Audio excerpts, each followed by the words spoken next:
প্রিয় ছাত্রছাত্রীরা, এখন আমি তোমাদের যক্ষা বা টিবি এই রোগটা নিয়ে আলোচনা করছি। যক্ষা বা টিবি এই রোগের জীবাণুর নাম মাইকোব্যাকটেরিয়াম টিউবারকিউলোসিস। আবার বলছি মাইকো, কয় রফলা কিন্তু নেই, মাইকো ব্যাকটেরিয়াম টিউবারকিউলোসিস। এই যে জীবাণুটা, এটা যে আক্রান্ত ব্যক্তি সে যদি কাশে বা কফ ফেলে, তাহলে সেই তার সঙ্গে বেরিয়ে আসে জীবাণু এবং কাশির সঙ্গে ছড়িয়ে পড়ে, এবং অন্য ব্যক্তি যদি শ্বাসের সাথে সেটা প্রবেশ করে। আর কফের সঙ্গেও থাকে। সেই কফ যাকে স্পুটাম বলা হয় বা বাংলাতে গয়েরও বলে। তো এই কফ যে ফেলা হয় বিভিন্ন জায়গায় কফ ফেললে সেই কফের সাথে থাকা জীবাণু মাছি তাতে বসে এবং সেই মাছি খাবারে বসলে তার থেকেও ছড়াতে পারে। তাহলে যক্ষার এই জীবাণুটা ফুসফুসকে সংক্রমণ করে। ফুসফুসে যদি এই যক্ষা রোগ হয়, ফুসফুসে হয় সাধারণত, এবং ফুসফুসে হলে শ্বাসকষ্ট হয়, বুকে ব্যথা হয়, জ্বর হয়, বিশেষ করে সন্ধ্যের দিকে জ্বর আসে, আর খুসখুসে কাশি হয়। এগুলো হয়। ওজন কমতে থাকে, খিদে থাকে না, এবং ওজন দ্রুত কমতে থাকে। এগুলো হচ্ছে এর লক্ষণ। এমনকি যখন রোগ বেড়ে যায় তখন কফের সাথে রক্ত আসতে থাকে, অল্প অল্প রক্তের ছিটে দেখা যায়। তো এগুলো হচ্ছে যক্ষা রোগের লক্ষণ। যক্ষা যেহেতু এটা বায়ুবাহিত, কাশির মাধ্যমে, কফের মাধ্যমে বা মাছির মাধ্যমে ছড়ায়, তাই আমাদের এদের প্রতিরোধ করতে গেলে যক্ষা রোগের রোগীর কে সেপারেট আলাদা জায়গায় রাখতে হবে, যাতে কোনোভাবে সংক্রমণ না ঘটে। আমাদের খাবার দাবার ঢাকা দিয়ে রাখতে হয়, আর মাছি যাতে না বসে।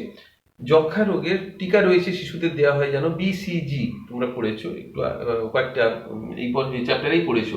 বিসিজি টিকা রয়েছে, আর এর ওষুধ রয়েছে, চিকিৎসা করলে সারে। কিন্তু বহু মানুষ সারা পৃথিবীতে প্রতি বছর ঠিকঠাক চিকিৎসা না হওয়ায় বহু মানুষ যক্ষা রোগে প্রত্যেক বছর মারা যায়। এরপর যে রোগটার কথা আসবো সেটা হচ্ছে ডেঙ্গু বা ডেঙ্গি। ডেঙ্গু হলো একটা ভাইরাস ঘটিত রোগ, এবং এই রোগটা যে মশা ছড়ায় সেটা হলো স্ত্রী এডিস মশা।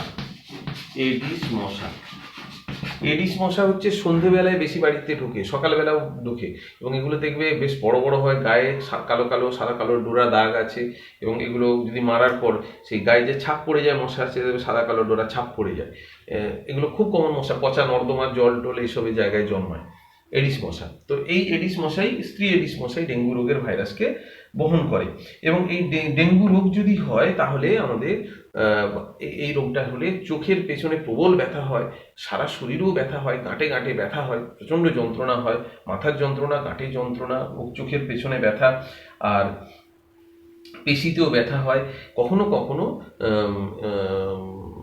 রক্তবাহু মানে রক্তজালক এগুলো ছিঁড়ে গিয়ে সেখান থেকে রক্তপাত হতে থাকে, মানে হেমারেজ বা রক্তক্ষরণ হতে থাকে, এগুলোও হয়। অনুচক্রিকার পরিমাণ কমে যায় ডেঙ্গু রোগে। আচ্ছা, তাহলে এডিস মশার বিজ্ঞানসম্মত নাম এডিস ইজিপ্টাই। এডিস ইজিপ্টাই এটাই হচ্ছে স্ত্রী এডিস মশা। অবশ্যই যখন একজন সুস্থ ব্যক্তিকে, মানে কোনো আক্রান্ত ব্যক্তিকে কামড়ায়, তার থেকে ভাইরাসটা নিয়ে সুস্থ ব্যক্তিকে যখন কামড়ায় তার দেহে এই ভাইরাসটাকে আবার চালান করে দেয়। এইভাবে ডেঙ্গু রোগ হয়। এরপরে আমরা আসবো হেপাটাইটিস এ। হেপাটাইটিস এ বা এই হেপাটাইটিস এ ভাইরাস, এটা একটা ভাইরাস ঘটিত রোগ। এইচএভি বা হেপাটাইটিস এ ভাইরাস এটা ছড়ায়। এটা সাধারণভাবে আমরা জন্ডিস বলে জানি, এটাকে সাধারণভাবে আমরা বলি জন্ডিস রোগ। তো এই ভাইরাসটা জলের মাধ্যমেই বেশি ছড়ায়। পুকুরের জল ব্যবহার করলে বা যেসব নলকূপের জল ভালো নয়, দূষিত জল, সেগুলো থেকে ছড়ায়। আর খাবার দাবার যদি মাছি বসে, আঢাকা খাবার, এগুলো থেকে ছড়ায়। বাচ্চারাও এগুলো, ছোটদেরও হয়, ছোট বড় সবারই হতে পারে এগুলো। এই হেপাটাইটিস এ ভাইরাস মূলত দুটো, আর আক্রান্ত ব্যক্তি যে আক্রান্ত হয় তার মল, যে খোলা জায়গায় মলত্যাগ করলে সেই মল জলে মিশে, তো তার থেকে এই ভাইরাস ছড়াতে পারে।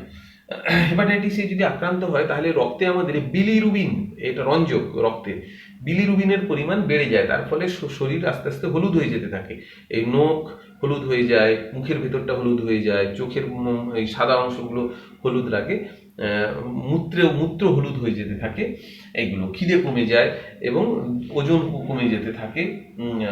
এইগুলো হালকা জ্বর আসে, পেটে ব্যথা হয়, লিভারটা বড় হয়ে যায়, ফলে পেটে ব্যথা হয়, আর এই ভাইরাসটা লিভারকে আক্রমণ করে, মানে যকৃৎকে আক্রমণ করে।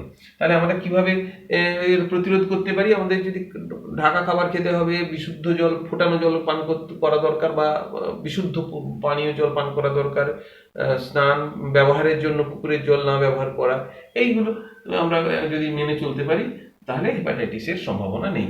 এরকম সামান্য বিশ্রাম নিলে এবং ওষুধপত্র খেলে সেরে যায়। এবং এই সময় তেল মশলা জাতীয় খাবার কম খেতে হয়, গুরুপাক খাদ্য কম খেতে হয়, হালকা খাবার খেতে হয়। আচ্ছা, এরপরে আসছে হেপাটাইটিস বি, এইচবিভি। এই যে ভাইরাসটার নাম এইচবিভি, হেপাটাইটিস বি ভাইরাস। এটা খুব মারাত্মক ভাইরাস। এই ভাইরাসে কিন্তু মৃত্যু হার অনেক বেশি। এটা মূলত ছড়ায় ইঞ্জেকশনের নিডিল।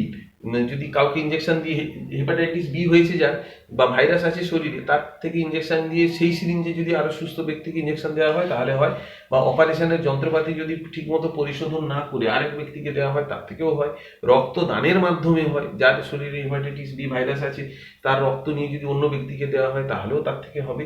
এছাড়া অসুরক্ষিত যৌন সংসর্গ বা অচেনা অজানা মানুষের সাথে যদি যৌন সম্পর্ক তৈরি করা হয় তার থেকেও হেপাটাইটিস বি ছড়াতে পারে।